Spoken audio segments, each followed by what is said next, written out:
Watch right now on the Front News Project. Putin was spotted in the Kursk region. Meanwhile, drones are striking all across Russia. Oil depots have been destroyed, factories are burning. The Russian army is preparing a new offensive. Kyiv, Sumy, and Poltava are under threat. Exclusive details. And also, the modernization of deadly Russian drones. Shaheds will become even more dangerous. Watch fiery, intense, and blazing footage from the front lines right now.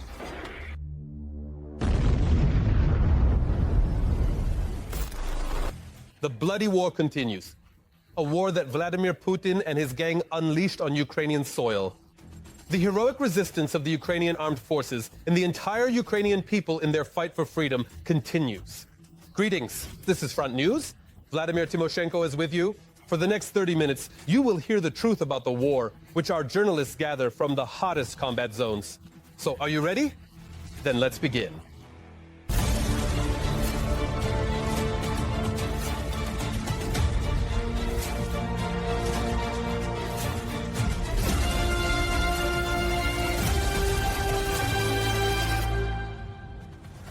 And we start right away with exclusive material. Russia may launch another offensive in the near future. The enemy's goal is to reach Poltava through the Sumy region in order to further attack Kyiv.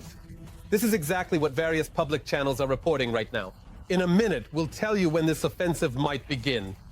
In addition, yes, Russia failed to launch its nuclear Yars, but at the same time, the enemy's Shaheds have become even more dangerous. Now these drones are equipped with combined warheads of two types, Russian and Iranian made. Both weigh 90 kilograms, which is almost twice as much as the standard 50-kilogram version that was used previously. But that's not all. The Russian Federation is moving elite troops to the Kursk region instead of advancing in the east.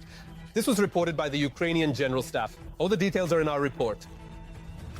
Russia is once again blackmailing Ukraine with a large-scale offensive along the entire front line. There are opinions that Poltava and the capital of Ukraine, Kyiv, could be under threat. The resources of the Russian army are being depleted one way or another, regardless. And in any case, we are essentially saying that the offensive impulses Russia is showing today are quite clearly simply not enough to carry out full-fledged operational tactical level operations at this time. Obviously, the Russian strategic offensive operation, on the other hand, is still ongoing. In addition to threats to use the RS-24 Yars missile with a possible nuclear warhead against Ukraine, Russian forces have begun employing a new tactic to exhaust Ukrainian troops. These are breakthroughs using motorcycles, buggies, and scooters. Considering that the Yars missile never actually launched from the test site, while the scooters at least managed to move, the latter idea is more advantageous for Russia. This so-called summer campaign, or rather, yet another summer campaign by the enemy, is indeed entering its active phase, and it is clear that the priorities right now are attempts to fully occupy the Donetsk and Luhansk regions. After analyzing the situation, the Institute for the Study of War concluded that Russia is not agreeing to a ceasefire before peace negotiations in order to advance on the battlefield and secure concessions from Ukraine and its partners. We can see how complicated the situation has become right now for us in the Pokrovsk direction, because the enemy is managing to cut off logistics on the Kostiantynivka-Pokrovsk highway. In fact, it's clear that the battle for Kostiantynivka, which we've talked about, has really already begun. No matter how Russia advances, the Ukrainian armed forces are confidently eliminating the occupiers from our land. 1,030 Russian invaders were eliminated in the past day alone. In total, since the start of the full-scale invasion, Russia has lost more than 975,000 soldiers killed and wounded in its war against Ukraine. The enemy's attempts have been and continue to be assessed by our command in order to deploy our forces and resources in defense, so as not to allow a breakthrough or a collapse of the front. This is our main task for today, as well as, of course, the opportunity to exhaust the enemy's resources as much as possible. The Ukrainian armed forces have achieved tactical successes even in the so-called liberated Kursk region, according to statements from the Russian side. Recently, Ukrainian soldiers advanced to the southern outskirts of the settlement of Tetkino in the Kursk region. However, the Russians also had certain successes there. Specifically, there were recorded advances by the occupiers toward the international border checkpoint southeast of Tetkino. The main thing is that part of this border area remains under the control of the defense forces.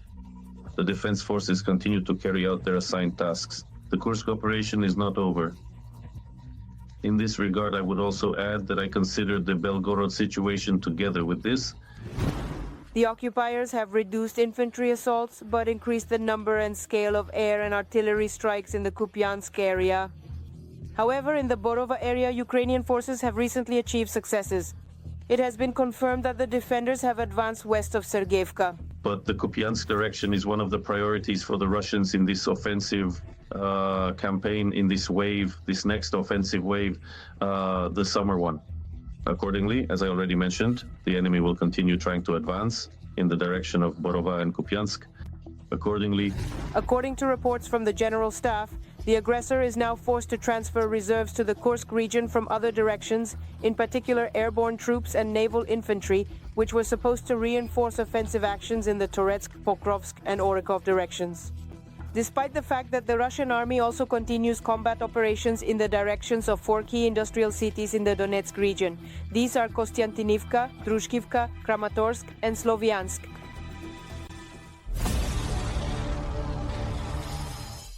Also, on the night before last Sunday, the enemy attacked various regions of Ukraine using 273 Shahed drones and decoy drones. This attack affected the Kyiv region, Dnipropetrovsk region, and of course Donbas. And in the city of Vasilk, not far from the capital, one of the Russian drones killed a young woman. Her young son, father-in-law, and mother-in-law are in the hospital. Their house was destroyed, as was the neighboring one. TSN correspondent Mariana Bukan visited the site of the tragic events. Throughout the entire period of the war, this was the most terrifying. There have never been strikes of this scale before, probably never, and especially not in our city. Apartment buildings without windows, a burning medical center, and private homes completely destroyed. This is the result of the most massive enemy attack on the city of Vasilk in the Kyiv region. On this street, 2 private houses were completely destroyed. It was a direct hit. It struck this house. A 27-year-old woman lived here. She died, and 3 more people from here are in the hospital. Her name was Anna. She was a photographer. In the middle of the house, only the corridor, kitchen, and bathroom survived. An unfinished cup of coffee, broth on the stove, and pancakes that were being defrosted for breakfast. It's clear that the family was preparing for a completely different Sunday morning. Lyubov, a distant relative of the deceased, says, "There were 5 people in the house at the moment of the strike. Anna with her husband and their 4-year-old son Mark, and the husband's parents. They are currently in the local hospital. And little Mark, the father who survived, took to Akhmatit. The boy has shrapnel wounds on his face. He won't be able to see because a piece of shrapnel hit him." The strike also severely damaged the neighboring house. Here, an entire wall was blown out and the roof is gone. Fortunately, no one was hurt here. There's nowhere to live. Nadezhda Pivin is the closest neighbor of the affected family, and also their godmother. She also no longer has a home. I sit here and look around and my heart feels empty. Her family was saved because they managed to reach the shelter in time. The explosions were extremely powerful. We were thrown around a lot, but with that last one I realized something was wrong here. Because the sound was so sharp, almost cutting. I always hide, and I tell everyone, please people, take cover. Almost all the neighbors who live nearby came to help clear out what was left standing for those affected. Standing. Honestly, my heart is just breaking. All the neighbors came to help too. And Nadezhda sits by her ruins and doesn't want to leave them. All day I've been here empty. This is my home, I put down roots here. This is my walnut tree, this is my apricot tree, these were my onions, my garlic. I want to live here. I grew up here, I was born here, I'm used to this place. Right behind Nadezhda's destroyed house is a church that's almost 300 years old. And it withstood even though it was left without windows. All of this used to be covered with glass, with icons, everything. Father Ivan says, the main thing is to clean everything up and put things in order as much as possible by Thursday. That's the day of the service. We're all trying to get everything done today, so that at least there will be something for St. Nicholas's Day. The grandmother and grandfather of little Mark, who is currently left without his mother, are in different hospital wards. The doctors are not letting Valentina in, saying that she is in too bad a condition, both physically and emotionally. Extensive multiple shrapnel and gunshot wounds to the soft tissue structures of the face, involving both facial bones as well as the overlying scalp region, including the overlying skin. A CT scan revealed that the woman has a subarachnoid hemorrhage in the left frontal area of her brain. Nikolai has an open leg fracture. He says when the attack began, the family was already prepared to leave the city, but they didn't make it in time. I will never forgive them for this, those neighbors. Those neighbors. Every voice matters. Join our community, support independent journalism and help us bring you the truth from Ukraine. Become a member of Ukraine Today. Join us now. And now an analysis of the operational situation on the much-suffering Pokrovsk front. The bloody rampage of the enemy army continues here as well. On the Pokrovsk front, the enemy carried out 43 offensive actions during the day. The activity of Russian occupiers was recorded in the areas of the settlements of Yablonovka, Zarya, Shevchenko Pervoye, Novaya Poltavka, Mirolyubovka, Elizavetovka, Lisovka, Dakskaya, Kotlino, Novosergeyevka, Udashnoye, Troitskoye, Kotlyarovka, Andreevka, and in the directions of Popovyar and Novonikolaevka. Meanwhile, as you have already heard earlier, the Kremlin is boasting about new deadly features of its Shahed drones. Allegedly, Russian engineers have equipped the drones with protection against electronic warfare and increased their warhead. Is this even true? Or is it just another myth of Russian propaganda? How in turn can Ukraine respond? Believe me, there is something to respond with. Our journalists know all the details.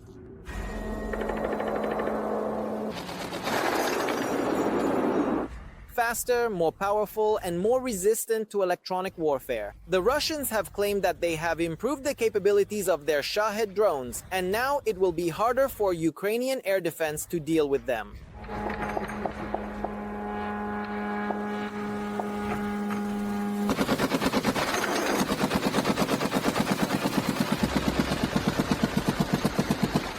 Among other things, we see that Russian engineers continue to enhance the characteristics of their long-range drones. And recently they have achieved certain successes. This includes a new engine, a new warhead, and a new navigation system.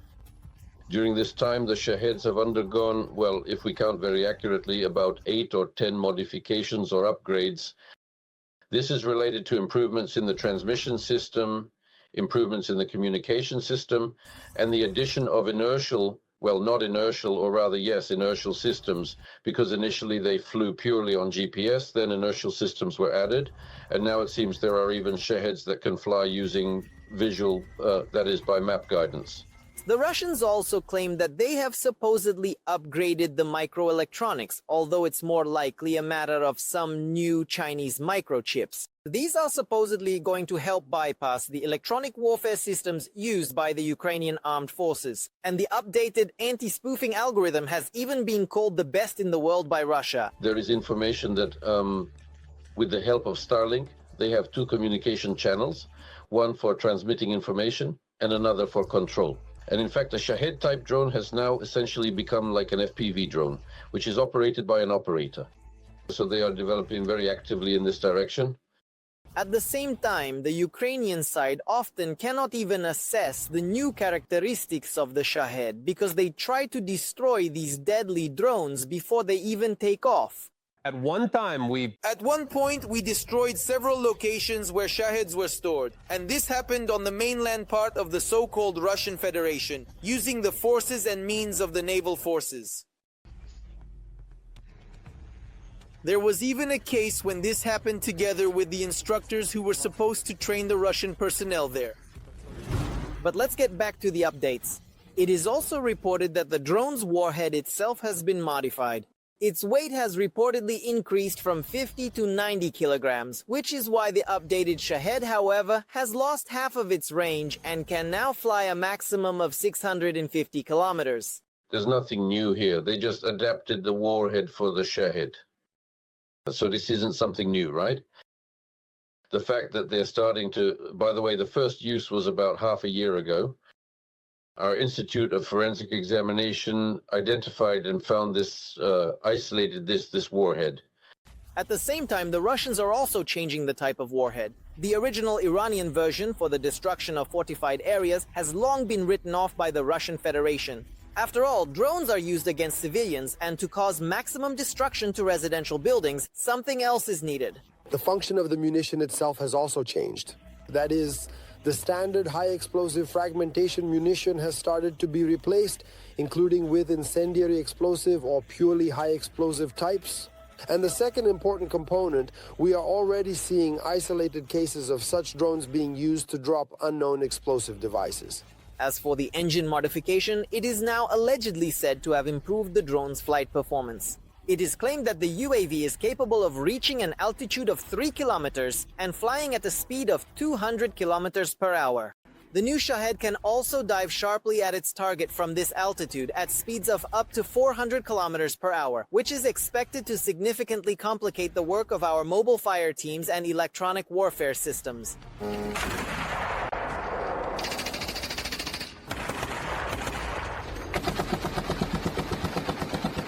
At the same time, the use of long-range drones has also changed. Apparently, despite the bold statements, the production of the Shahed is still far from the targets announced by the Kremlin. That is why strike drones are now being launched mixed together with decoys. Well, in different situations it's different, but more often than not, these are Gerberas who pose as if they were Shahids. In reality, they are, well, like Shahids, they are not. We should have long ago forgotten the wording Shahid. We should use at best like Shahid, because there is nothing left of the Iranian Shahid.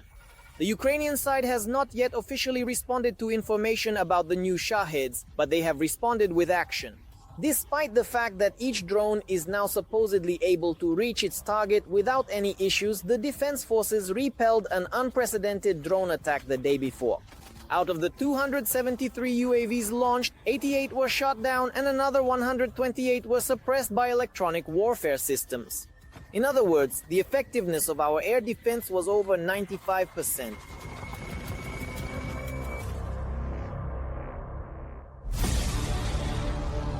And now let's move to the Huliaipol sector of the front.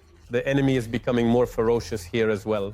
3 times the occupiers tried to advance toward the positions of Ukrainian units near Krasne in the Huliaipol sector. Huliaipol and Vasilk were hit by airstrikes with unguided aerial rockets. A bus and a residential district that was attacked also came under fire. Another day of Russian terror in Ukrainian Kherson. The day before, 10 people in the city were injured because of the occupiers. The enemy dropped explosives from a drone onto a passenger bus. In addition, they shelled the city's Korabelny district with artillery. TSN correspondent Svitlana Pavuk will tell you more about this horror. At 7 in the morning, the Russians attack a city bus with a drone. The bus driver tells how it all happened. The blast wave came from here, it blew out the doors and the floor. That was the main impact. Basically, what saved people was that there weren't many of them. Most of them were in the passenger compartment, and the blast wave came from the back. However, 5 passengers sustained injuries of varying severity. I have a concussion. And an hour and a half later, the Russians began shelling residential buildings in the Korabelny district with artillery. People say there were at least 7 explosions. 3 here, 3 there, 1 over there, and further on. 5 residents of these buildings were injured. They were in their apartments during the artillery strike. What kind of injury do you have? Well, my leg. Where were you? I was in the hallway and my mother was in the kitchen. She was lucky. Most of the injured are elderly people, left with high blood pressure and in a state of shock after what happened. It swept by and I hit over there. The door got jammed after the first shot and I started rattling, turning the key. After years of shelling, they all already knew that the most dangerous place in the apartment was near the windows, so everyone hid as far away from them as possible. I wasn't near the windows. I was farther away. I was further back there. This man has shrapnel wounds on his arm. He says he survived because he barricaded the windows in advance. It's good that the windows were also covered with pillows. All the pillows are torn up like a sieve, the pillows. The pillows saved us. If it weren't for the pillows, we wouldn't have made it out of there. He shows his shattered apartment on the first floor. It even knocked out our wall with a loud crash. He says he wanted to go down to the basement with his wife, but they didn't make it in time. They hid in the hallway. There are the pillows. You see, the pillows took it all on themselves. This woman was at work at the time of the strike, but she also needed medical help after she saw her bombed-out apartment on the 3rd floor. I had a heart attack. I barely made it here. The balcony is hanging. Everything there is destroyed too. Not far from the houses that were damaged by the artillery shelling, an enemy drone was also found. It landed on the grounds of a kindergarten. Explosives experts have already removed the device in order to neutralize it after inspection, and Kherson experiences such combined attacks almost every day. And now, an analysis of the operational situation on the Toretsk sector of the front. Let's be honest, this is yet another sacred target for Putin and his gang, so the situation here is extremely tense. Today, in the Toretsk direction, the occupiers launched 12 assaults on our defenders' positions near Ivka, Druzhba, and Toretsk. The defense forces are steadfastly holding back the onslaught and have repelled 9 enemy attacks. 3 more clashes are still ongoing. The news of the day in Russia. Dictator Putin allegedly visited the Kursk region, where he met with volunteers and even stopped by the nuclear power plant too. Kremlin propagandists even published a video featuring their leader. But whether it was really Putin or his double is unknown. One thing is certain, in reality it was a hellish night for Russia. Drones struck a strategic Russian factory in the Oriol region. And in Russia, they couldn't restore the internet after the drone attacks. The signal was jammed to bring down the UAVs.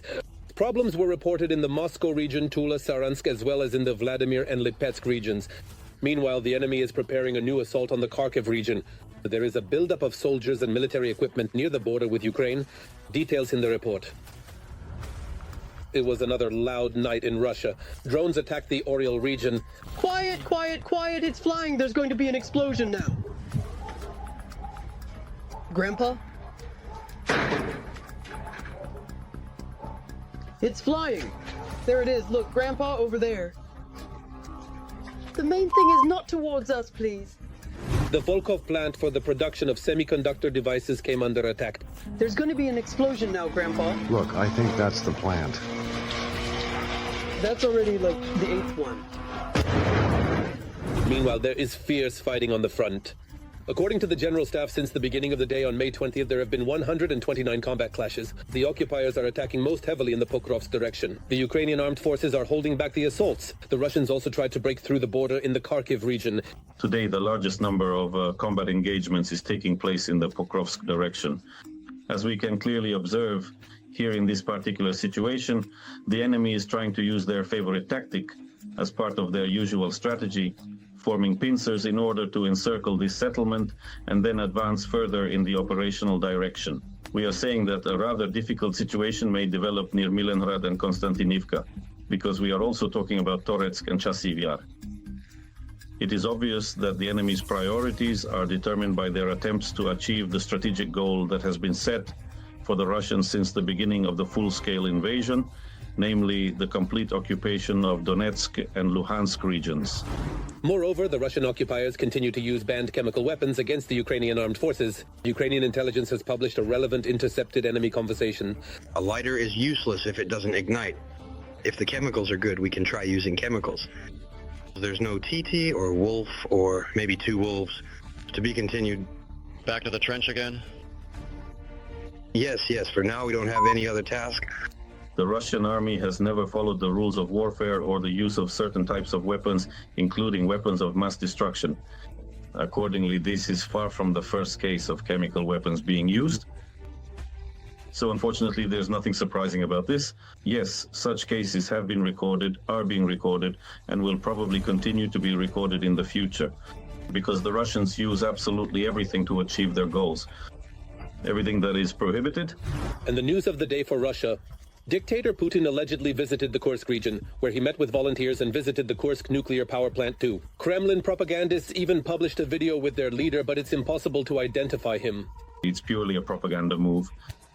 We understand perfectly well that once again, Putin wants to show that the situation is under control, and to demonstrate that the Kursk region has supposedly been cleared of defense forces, which does not correspond to reality today. This raises a logical question. Who then is the Russian Air Force or artillery striking in the territory of the Kursk region? Are they really hitting their own people, or were they aiming at Putin? Therefore, to avoid situations like this, I think it's quite likely that certain Mosfilm studios were used as they matched the scene shown in the propaganda video. And while Putin is supposedly strolling around Kursk, Ukraine and the Czech Republic have agreed to cooperate in training Ukrainian F-16 pilots. The United States has also not stopped supplying weapons to Ukraine. All aid previously approved by Congress continues to flow, U.S. Secretary of State Marco Rubio said.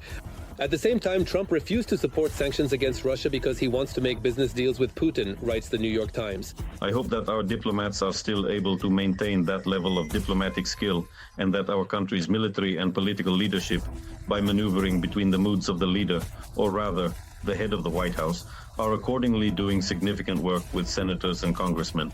I sincerely hope that here, let's say, there are indeed some clear and definite indications that things are actually not quite as bad as they might seem today, and that this current situation really can in fact be corrected. No matter how events unfold, the Ukrainian armed forces are not standing still. Within the 425th Separate Assault Regiment Skala, the 1st Assault Motorcycle Brigade in the armed forces of Ukraine has appeared, whose key task is to seize positions through rapid breakthroughs.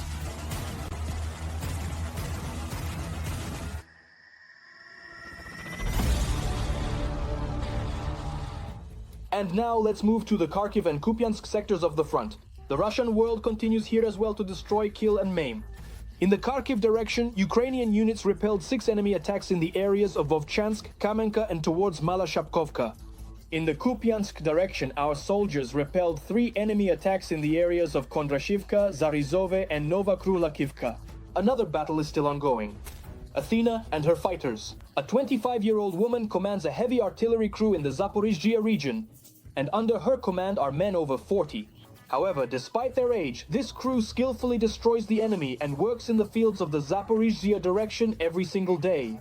The film crew of TSN correspondent Ruslan Yarmolyuk witnessed how these defenders stopped enemy infantry with 152 mm caliber shells. Let's watch. Oh, I can sense it. I hear it. Don't go out. I hear it. It's coming. No, it's coming.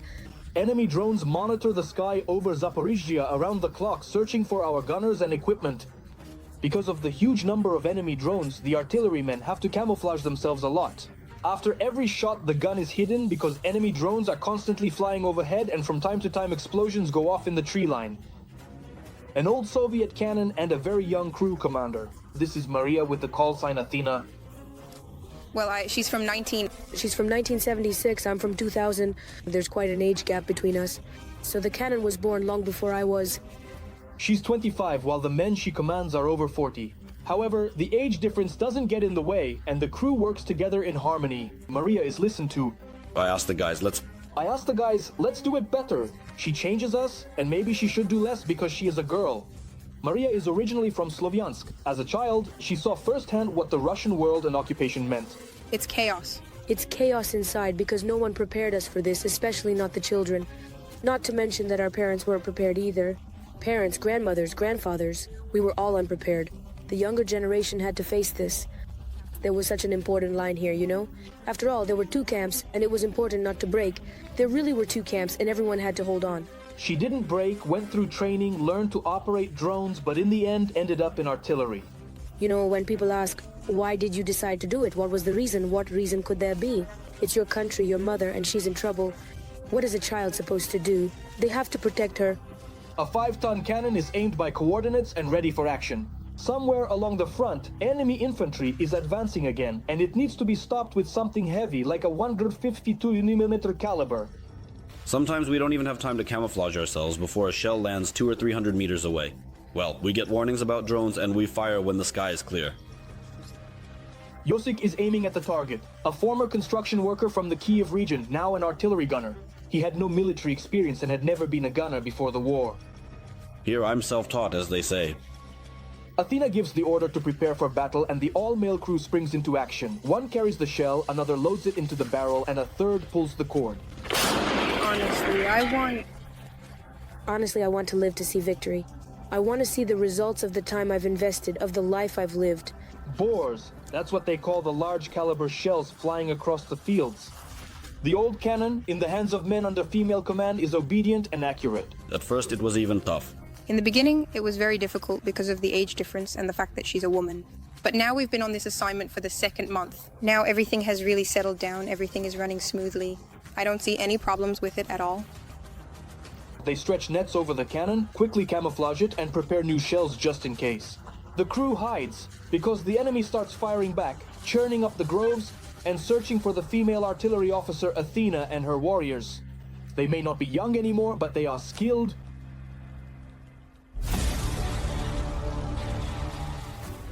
That's all for today. But very soon, Front News will bring you new, unique reports from our journalists in the hottest spots of the war, gathered so that you know the truth. This was Vladimir Timoshenko with you. Take care of yourselves and your loved ones.